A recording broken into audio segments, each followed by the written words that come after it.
A herança é um dos principais conceitos do paradigma de orientação a objetos.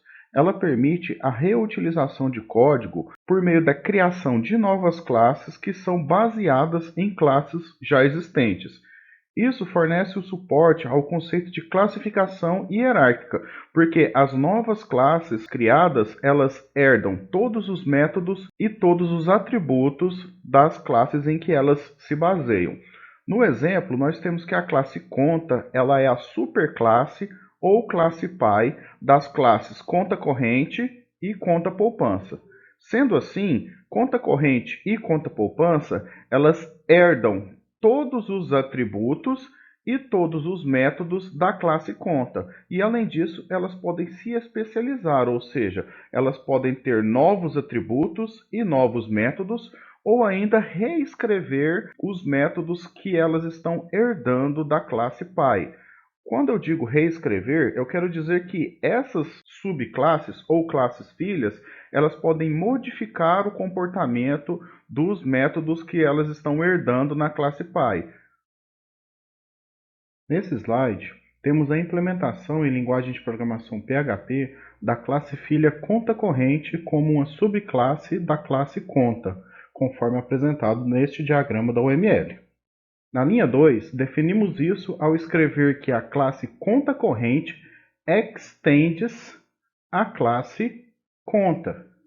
Isso quer dizer que todos os atributos e todos os métodos da classe conta já estão disponíveis a partir desse momento na classe conta corrente. Ou seja, usando o conceito de herança, que é representado pela palavra extends, é como se eu copiasse todo o código da classe conta e colasse ele aqui na classe conta corrente. Sendo assim, agora basta implementar apenas o que é específico da classe conta corrente, que é como o diagrama da UML nos indica, que seria um novo atributo chamado limite e um novo método ou a reescrita do método retirar.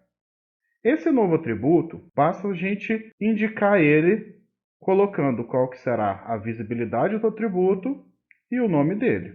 O nome então é limite, conforme está no diagrama da UML.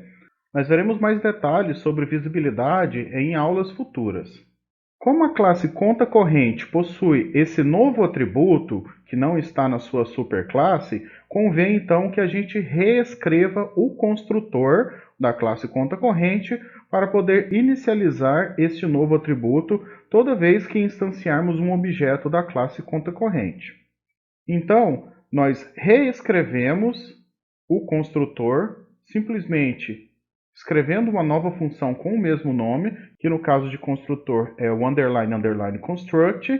Nesse exemplo, nós mantivemos todos os parâmetros na mesma ordem que é apresentado na classe conta que vimos em um vídeo anterior, seguido, por último, desse novo parâmetro que é específico da classe conta corrente, que é o atributo limite. Então, basta que a gente faça uma chamada ao construtor da superclasse, conforme indicado pela palavra parent, dois pontos, e agora o nome do método que eu quero chamar na superclasse, que é o underline underline construct, e aí eu passo todos os parâmetros que são exigidos para esse método lá da superclasse, ou seja, da classe conta, e veja que aqui eu não estou passando o atributo limite, porque o atributo limite é específico da classe conta corrente. Então, basta eu inicializar o atributo após a chamada do construtor da superclasse.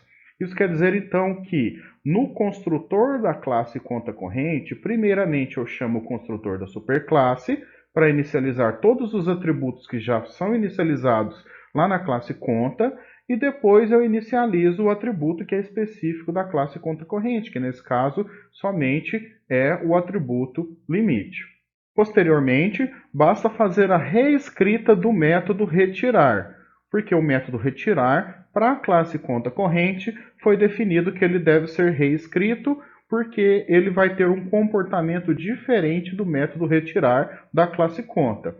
Isso porque, para esse exemplo, a gente está considerando que toda vez que for feita uma retirada de uma quantia, Além dessa quantia, deve também ser subtraído do saldo da conta um imposto chamado CPMF. Então, é feito a lógica da função, está verificando aqui no caso se o saldo da conta acrescentado do limite disponível na conta é maior ou igual à quantia que quer sacar. E essa quantia ela é recebida como parâmetro aqui toda vez que esse método for chamado.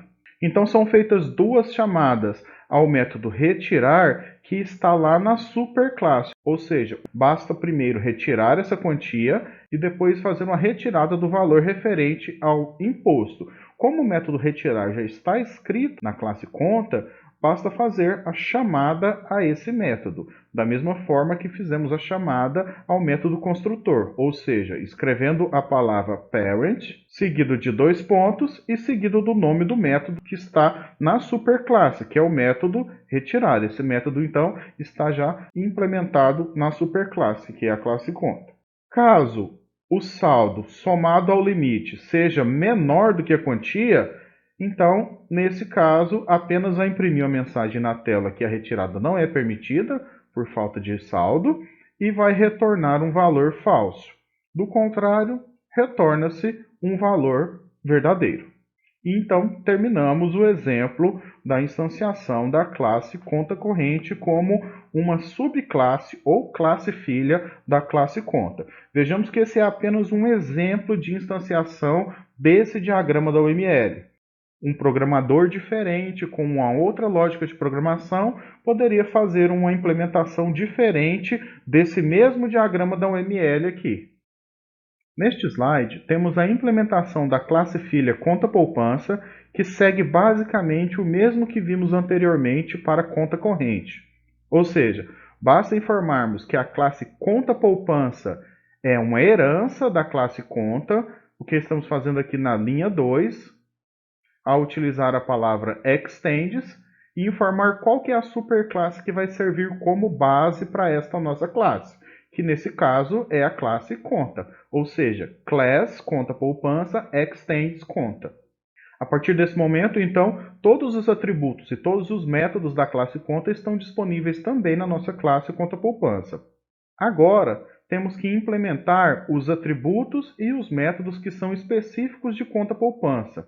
Temos então um atributo aniversário que não existia em conta, por isso convém também a gente reescrever o construtor dessa classe conta poupança, adicionando esse novo atributo para que seja inicializado toda vez que instanciarmos um objeto do tipo conta poupança. Da mesma forma que fizemos no código de conta corrente, nós iremos receber todos os atributos necessários para a instanciação de uma conta, seguido do atributo que é necessário para instanciar uma conta poupança, que é o específico dessa nossa classe. Então fazemos uma chamada para o construtor da superclasse, utilizando parent, underline, underline construct, que é uma chamada ao método construtor da superclasse. Passamos todos os atributos, ou seja, todos os parâmetros para esse construtor, na mesma ordem que está definido lá na classe conta, e depois inicializamos o atributo aniversário da classe conta manualmente, como mostrado aqui na linha 12. Assim como aconteceu com conta corrente, o método retirar da conta poupança tem um comportamento diferente do método retirar da superclasse conta. Por isso, é necessário reescrever este método. Como vemos então, o método retirar recebe um atributo que seria a quantia a ser retirada, e se o saldo desta conta poupança for maior ou igual à quantia que está sendo solicitada para retirar, então é feita uma chamada ao método retirar que está na superclasse, passando então a quantia necessária para ser retirada. Do contrário, ou seja, se não houver saldo suficiente, é simplesmente emitida uma mensagem na tela que a retirada não é permitida, retornado o valor falso, e se a retirada tiver sido permitida, retornar o valor true, ou seja, o valor verdadeiro. Vimos então um exemplo de implementação da classe conta poupança, que é uma subclasse ou uma classe filha da classe conta, conforme demonstrado nesse diagrama da UML. E novamente, Assim como vimos no exemplo da classe conta corrente, esse exemplo de implementação é particular do desenvolvedor. Quer dizer que um outro desenvolvedor com outro olhar poderia implementar esta mesma classe de maneira ligeiramente diferente, porém seguindo o que está definido no diagrama de classes da UML.